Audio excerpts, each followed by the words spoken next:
Bienvenidos nuevamente a nuestro estudio por la filosofía de Kelsen con relación a la teoría pura del derecho.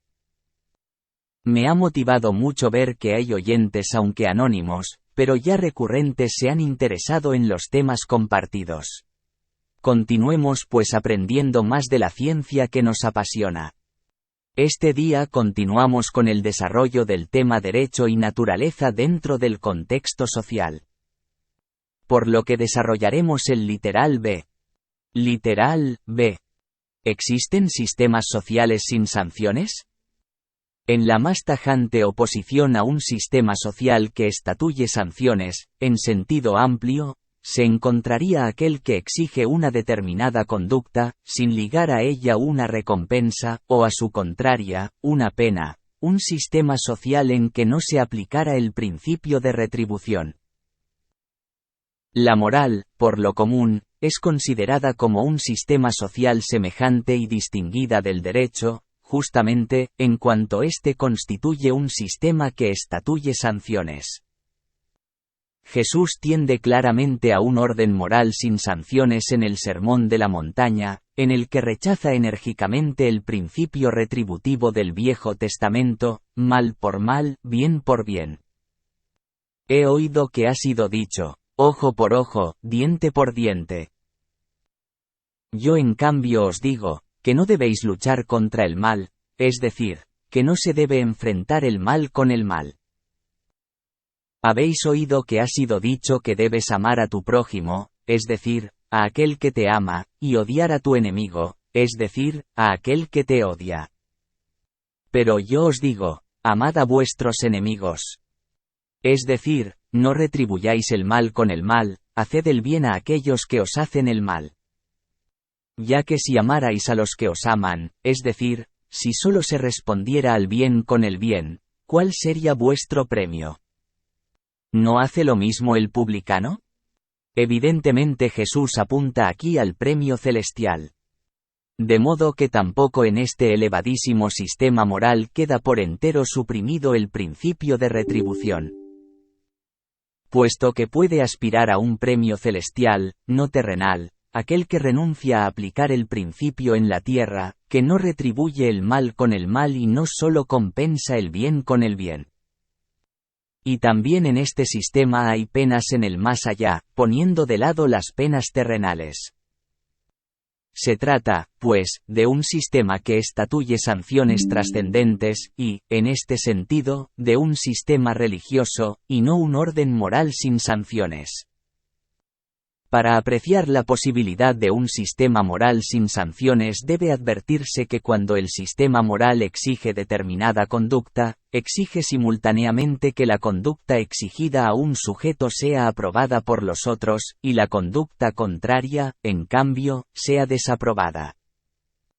Quien desprecia la conducta exigida, o aprueba la conducta contraria, se conduce inmoralmente y es él mismo moralmente desaprobado. También la aprobación y desaprobación por parte de los restantes miembros de la comunidad son percibidas como premio y pena, y pueden, por ende, ser entendidas como sanciones. A veces son sanciones más eficaces que otras formas de premios y penas, puesto que satisfacen o lastiman el instintivo sentido de dignidad del hombre, que constituye uno de los componentes más importantes del instinto de conservación.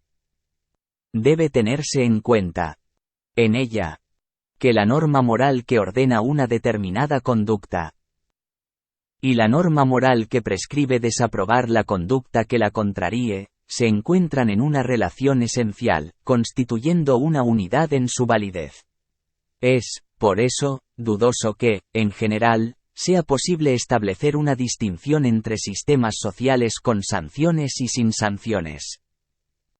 La distinción únicamente relevante entre los sistemas sociales no radica en que unos estatuyan sanciones y los otros no, sino en los diversos tipos de sanciones. Literal, C. Sanciones trascendentes y sanciones socialmente inmanentes. Las sanciones estatuidas por un sistema social tienen o bien el carácter de trascendentes, o bien el carácter de socialmente inmanentes. Son sanciones trascendentes aquellas que, según las creencias de los hombres sujetos a ese orden, provienen de una instancia sobrehumana. Creencia tal constituye un elemento específico de la mentalidad primitiva. El primitivo entiende los acontecimientos naturales que lo afectan inmediatamente en sus intereses. Según el principio de retribución. Los sucesos que le son favorables constituyen premio por haber observado el orden social existente. Y los sucesos nefastos. Castigo por la falta de observancia del mismo. Son prístinamente. Es decir, antiguos o primitivos, por cierto, las almas de los muertos las que según las representaciones religiosas de los hombres primitivos premian el buen comportamiento social con éxito en la caza. Buenas cosechas, el triunfo en la lucha, la salud, la fecundidad, la vida prolongada, y castigan el comportamiento socialmente malo, con lo opuesto, en especial, con la enfermedad y la muerte. La interpretación social de la naturaleza la hace aparecer como un sistema social normativo que estatuye sanciones. Ese sistema tiene un carácter enteramente religioso.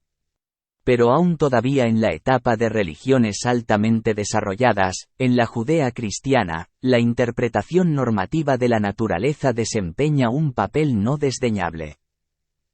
Aún el hombre civilizado de hoy se pregunta, instintivamente, al ser golpeado por una desgracia, ¿qué he hecho que merezca este castigo? Y se inclina a ver en su felicidad el premio por el consciente cumplimiento de los mandamientos divinos. Las religiones altamente desarrolladas se distinguen, en este respecto, de las primitivas, solo en cuanto a que las sanciones que se realizan en la tierra agregan otras sanciones que son infligidas en el más allá por Dios, y no por las almas de los muertos.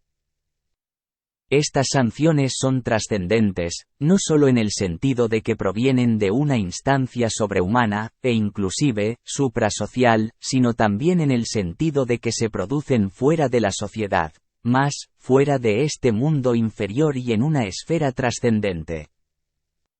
Enteramente diferentes de las sanciones trascendentes son aquellas que no solo se producen en la tierra, en el seno de la sociedad, sino que también son ejecutadas por hombres, por los miembros de la sociedad, pudiendo entonces ser designadas como sanciones socialmente inmanentes. Pueden consistir en la mera aprobación o desaprobación. Exteriorizadas de cualquier manera, de los restantes miembros de la comunidad, o en acciones específicas que el orden determina más de cerca, cumplidas por ciertos individuos, determinados por el sistema social, a través de una situación regulada por ese orden. Cabe hablar entonces de sanciones socialmente organizadas. La sanción más antigua de esta especie es la venganza de la sangre empleada en la sociedad primitiva.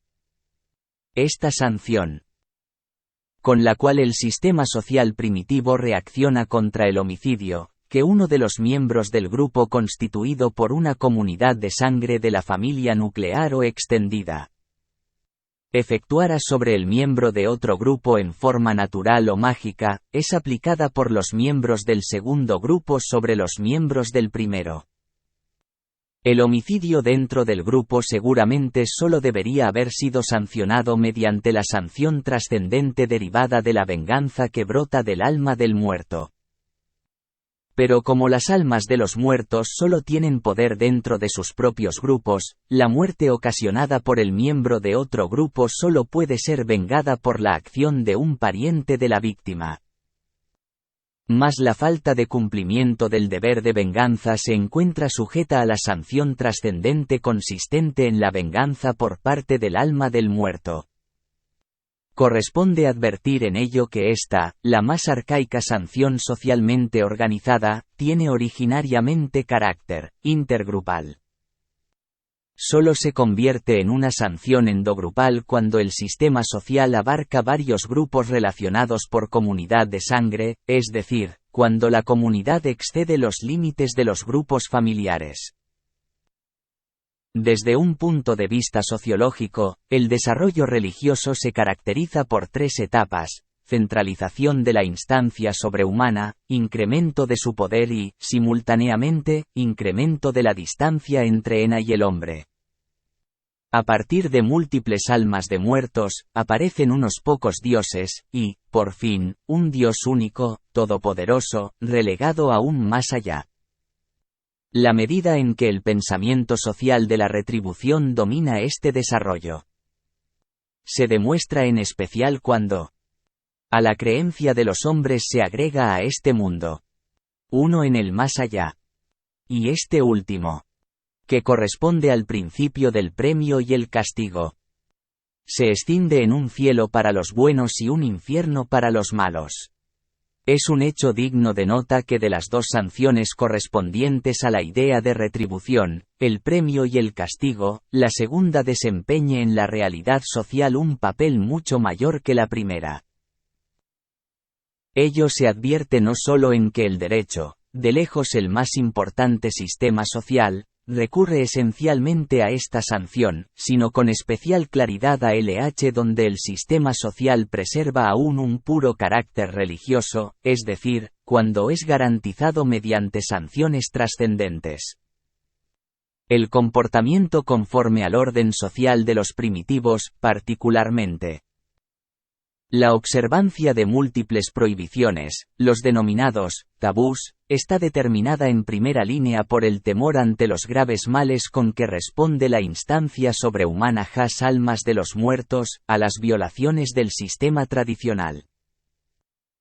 La esperanza en un premio solo tiene, en relación con el temor dominante en la vida de los primitivos, un significado subordinado. Y también en las creencias religiosas de los civilizados, según las cuales la retribución divina no es cumplida en la tierra, o no solo en la tierra, sino que es relegada aún más allá, aparece en primer término el temor ante un castigo esperado después de la muerte. La representación del infierno como lugar de castigo es mucho más vivaz que la imagen generalmente vaga que uno se hace de una vida en el cielo.